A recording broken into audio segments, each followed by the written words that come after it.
Welcome CSC 235 class. Welcome to ex5-tipCalculator. We're going to be working on a tip calculator. We did an exercise similar to this in our CSC 103 class, if anybody had that. But you'll be doing a little bit more with this one, and we may be even taking it a step further to make the functions a little more efficient as you work with this. So you'll be kind of analyzing it a little bit more. But for now, it's a pretty simple concept, and it's going to utilize operations you already know. It's just a matter of you writing code. So I'll try not to show you too much so that you can kind of figure it out on your own. I'm going to take a look at this in full screen right now. And again, it's just a tip calculator. You're just going to put a total bill in here, like $100. You went out to Valentine's Day dinner. You spent $100. And now you have to decide what tip. And I just put 3 tips here, 15, 20, or 25. I guess if you're the cheapest would be 15%. If you're a bigger tipper, you're 25, and maybe in the middle you're like 20. Now we don't have any in between, but let's say you're a 20% tipper, and that's basically $20 of $100, and this would be your total charge. So you can see what happens here. We get a value in this input text field, and then we basically hit a button which runs a function, and it figures out the tip first. It figures out whatever this percentage is of that number. So whatever button we hit is going to figure out the percentage. It would take 100 times 0.25. It would take 100 times 0.20 or 100 times 0.15 and get this number. And then in this box, it's basically going to add this number and that number and put them all together. So it's a pretty simple concept. It isn't anything that you shouldn't be able to figure out, but there's a couple methods that we're going to have to throw in there just because we're working with numbers. And what actually happens is if you put a number in here, because it's a value coming from an input text field, it's treated as a string, so it doesn't know to do math on it necessarily. So we just have to use a method called parseFloat, and then we're also going to use another method that's going to add 2 decimal places to our number to make it look more like money. So that shouldn't be too hard to do, and it makes some sense. So I'll go over that, but I'll try to let you do as much as you can on your own as far as defining or declaring your variables and writing your functions and all that. I'll show you a little bit of the code just to get you started, but this is basically how it works. So let me just show you a little bit about, first of all, the layout of it and the look of it, and then I'll go over a little bit of the JavaScript code, and then I'll let you get started. Okay, let's take a look at the code a little bit in here. I'm in JSDo, and there's some HTML code. There's actually some internal CSS code that's in here that kind of styles this and formats it, makes it look a little bit nicer, and I'll go over some of that just so you're familiar with it. And then there's the JavaScript code. Now again, if you're looking at the JavaScript code, I don't want you writing it down and trying to figure it all out so that you don't have to do it. You could just look at it and say, oh, and take screenshots or find what my address is, but I want you to figure this out. It's a problem-solving skill, so I want you to kind of work through it and figure it out for yourself. And even if you don't figure it out, you can email me what you have, and then we'll work through it together. But that's kind of the process. So that's why I want you to do as much as possible in here. But let's just take a look at what we have in here, and I'll run the code, which will actually reset this. It'll reset these things as empty. Okay, we're going to take a look at the code in here. Now, we had internal CSS, which we're going to look at, and let's just take a look and see what happens here. We have a body selector, which is saying make the margin 40 pixels and the font size 1.2. So when you change the font size on body, that just means for everything. So it makes the font size a little bit bigger on everything. 1.2 is about 120%, so it's a little bit bigger than normal. So it makes things a little bit bigger, a little easier to read. The margin just puts some margin around the page here. That's all the margin does. It puts about 40 pixels. So that's what body does. There's an H1 selector, this is the H1. This figure out a tip for a meal is H1. And it's basically giving it a blue color. It's 0000AA. So it's basically using the RGB. Each dual number here is the R, G, and the B. And instead of that being all the way up to FF, which would be like an RGB blue, a real bright blue, we turned it down a little bit so it's a kind of a darker blue. So that's the color of that font. And then input is targeting these input text fields so that when we put a number in here, even if we, I would put in 100, we made them a little bit bigger because without that they were kind of small. So we made that a little bit bigger, even just 1M, because the input size was a little bit smaller. So 1M kind of makes it a little bit easier to read. And then also background color, we made this one a background color of a light blue. And notice, even though it's an input, it actually has an ID, and we got the ID from the ID that we have in here. Here's the input type equals text, name is total, and ID total. But so by using that ID, we were able to just target that particular input box by its ID with this # total and give it a background color. So that's different than the other input text fields that we have here. And then button, just every button that we have, we just made the font size a little bit bigger, 0.8 EM, just made it a little bigger. Margin right, that just put a little space after each button, so it spread them out a little bit. So the buttons are a little bigger, so everything's a little easier to read. That's all this really does here. That's all the CSS is doing. And remember, it's internal CSS, so that it's in between style tags, and it's also in the head element, or in between the head tags of the HTML page. So going down to the HTML code that we have here, again, we have our H1, which is this. We have there's 3 paragraphs. 1, 2, 3, actually 4. There's 4 paragraphs here. The first paragraph just says, please enter the total bill. That's this one here. Then there's an input text field, which is the one where we're going to enter the amount of our meal. And it's using a name of meal, an ID of meal, and we're actually going to make the variable meal too. I know in the last exercise we tried to make the variable a different name, but we can use a variable name of meal. There's no conflict if the ID name is the same as the variable name, just like the name here is fine. So we are going to use variable names that match up with the IDs, but that's okay. Now we have 3 buttons, 15%, 20%, and 25%, and you can see this is already finished, so it already has the on-click events on them, and you can see each button is running a different function. So for this particular exercise, you could make three functions that actually run. Obviously, it's going to be a different percentage because we're going to multiply it by different numbers. So, and it's actually kind of easy because once you do one, you could do the 15% one first, and once that works, then you just copy that function and just change a couple things like the name, and then you change the on-click, and then you change the amount that's actually getting multiplied. So that'll be easy. So once you do one, it's easy to do more than one. Now tip amount is another paragraph here, but you can see actually the paragraph actually includes the input text field. So this whole thing is a paragraph. It has the text field inside it. That's why the P tag is at the end. And that ID is called tip. So this is meal, this is tip, and this is total. And we're going to use those same variable names of total, tip, and meal as well, just so that we know we're talking about the same thing. Now, as we look at the JavaScript a little bit, and again, you remember how this is going to work. We're going to put in a number, we're going to hit a button, and it'll multiply that number by that particular percentage, which is basically the decimal before it, 0.15, 0.20, 0.25. And it'll display it down here. So there's only one field that we're actually inputting information into that we're going to have to get a value from.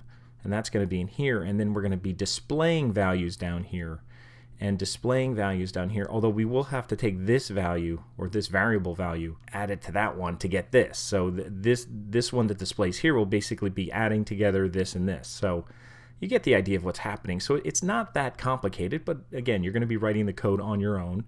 And I'll just show you some code here. I'm going to leave this in the text that I give you, or the text file that I give you. I'll give you a starting point so that you don't have to do all the HTML and all that, but I will leave this in just like the other exercise so that you can see, first of all, how it's written, and also just see how the names are being used. If you remember these statements where they go document get element by ID meal and dot value, these are ones that are actually resetting the boxes to empty. So these are statements that are telling the box what to put in it.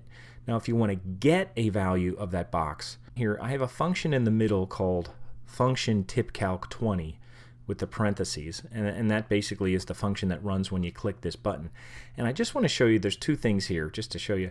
There's a variable called meal. So I'm getting a variable called meal that's going to store the value that people put in here. And to do that, it's going to be var meal equals the document.get element by ID meal, because that's the ID that it's targeting. And then it's just the dot value, because remember that's the value that people put in there. So that's going to set the variable for that. And there's one other line I put in here, and I just want to mention it says meal. Now I don't have to say var again.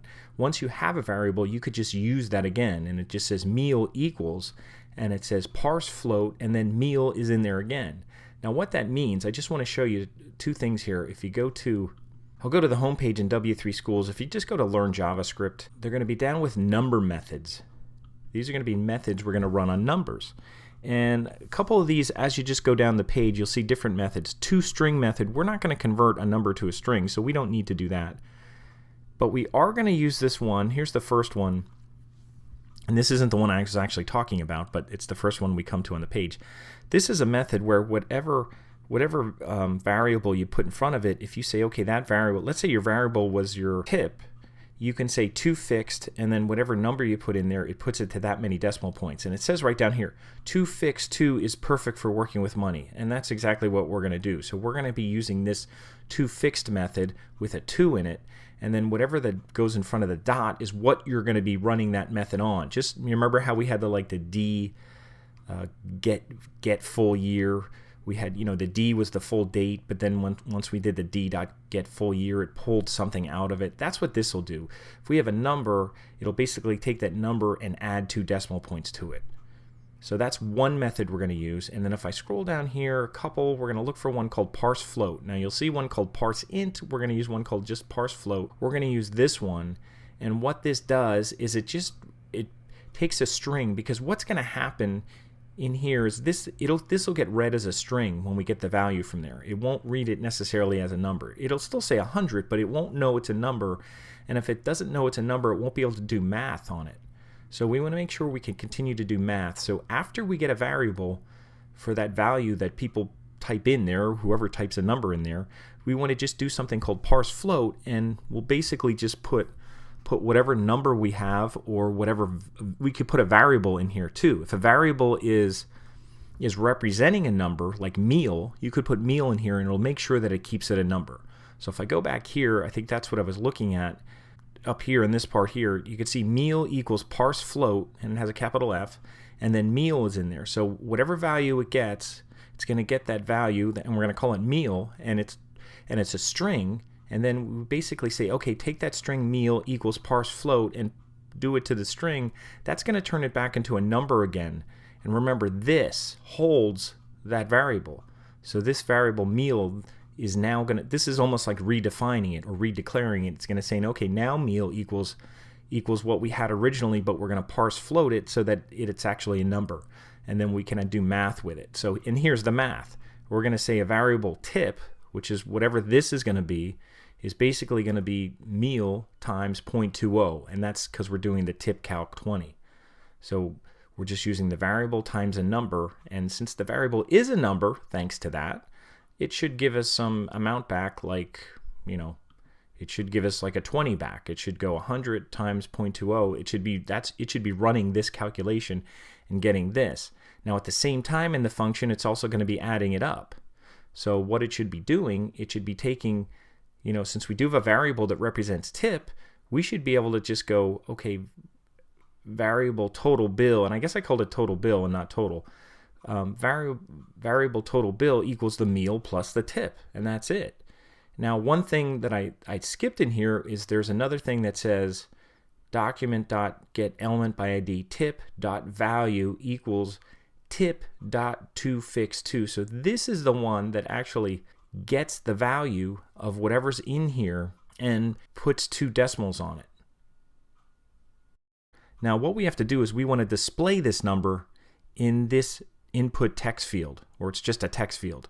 We're not inputting into it, but we want to display something there. And remember, the statement to display in a field is doing this document get element by ID tip, because that's the name of this field is tip. If you go up here, all the way up here, that's the name of that field. This is called tip, and the other one's called total, although I think we use a different variable later on. But if I go back to this one again, if I go back to here, remember that's holding the value, and now what this line is doing, document get element by ID tip dot value, it's basically putting it in this box. By saying dot value equals something, we're putting in this box, and then we're just saying tip. We're just saying put tip here. We're just saying whatever value we had for tip, put it here and put it in that box. And this little kind of extra method dot toFixed 2, that just puts the 2 zeros or whatever decimal needs to go after it. And then what we're doing is we're getting this value and we're adding it back to that value. That's this statement. And we could just do total. I guess I had total bill, but I could just do total. There's no reason to change that. I'll just leave it as total. That way we're being consistent of keeping the input names the same as the variable name. There's a lot of things we could do after this. We could put a reset on here that makes everything go blank. Right now it goes blank when we run the code, when it resets, because we have a couple lines up here that actually, we have 3 lines that reset. And just like the last one we did, you could put a little button here and throw a function and put these 3 things in there, and that could reset it. We may try to do something else too, where we could do like radio buttons, where you pick one and then you hit like a go button or something, and then it'll basically run one function. Because the idea of creating 3 functions is inefficient, because then when you have to make a change, you have to make it to 3 separate functions and you're copying and pasting. It's fine for what we're doing now. We're going to do that first, but as a second step, as the next exercise, we'll probably take this and try to make it more efficient and try to problem solve a little bit. But see how you do with that. See how you start off with that. It's all operations that you should know how to do already. You're just kind of doing it on your own, and you're going to have some text to start with. So you should be able to look at some of your previous exercises and get the idea.